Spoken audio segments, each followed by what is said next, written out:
নমস্কার বন্ধুরা, রিতার কিচেনে সবাইকে স্বাগত। আজ বানিয়ে দেখাবো মোরলা মাছের রেসিপি। এই রেসিপিটা খুবই সহজে আর যে কেউ করে নিতে পারবে, খুবই কম টাইমের মধ্যে করে দেখাচ্ছি। মাছটাকে ভালো করে ধুয়ে সামান্য লবণ আর হলুদ দিয়ে এভাবে মেখে কিছুক্ষণ রেখে দেব। প্রথমে কড়াইয়ের মধ্যে কিছুটা পরিমাণে সর্ষের তেল দিলাম। তেলটা যখন গরম হবে তখন এর মধ্যে মাছটাকে ভালো করে ফ্রাই করে নেব। গ্যাসের আঁচটাকে মিডিয়াম করে। রেসিপিটা খেতে অসাধারণ, ট্রাই করে দেখবেন। একটু ঝাল ঝাল করে রেসিপিটা করব, গরম ভাতে অসাধারণ লাগে। এই রেসিপিটা যদি আপনাদের ভালো লাগে, চ্যানেলটাকে সাবস্ক্রাইব করে ভিডিওটাকে লাইক করে দেবেন।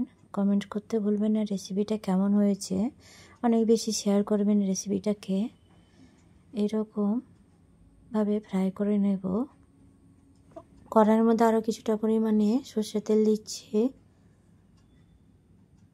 দেব একটা শুকনো লঙ্কা, অল্প পরিমাণে গোটা জিরে দিচ্ছি। হালকা ফ্রাই হলে একটা পেঁয়াজ কুচি দিচ্ছি।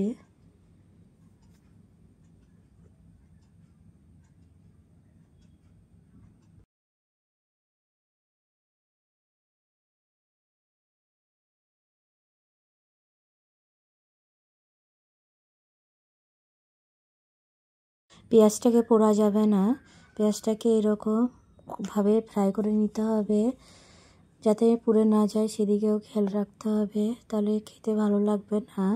এখানে একটা আলুকে পাতলা করে কেটে নিয়েছি, সেটা দিলাম। সামান্য লবণ দেব।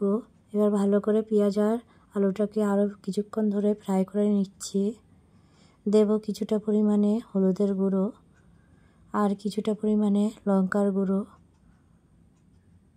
এবার ভালো করে মিশিয়ে আরও 1 মিনিট হতে দেব।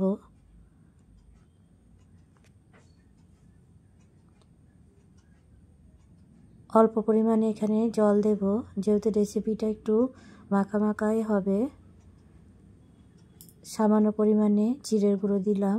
এবার ঢাকনা দিয়ে আরও 2 মিনিট হতে দেব। সবার শেষে এখানে কিছুটা গরম মশলা আর মাছটাকে দিয়ে আরও 2 মিনিট হতে দেব। তারপরে নামিয়ে নিলে তৈরি হয়ে যাবে মোরলা মাছের রেসিপি।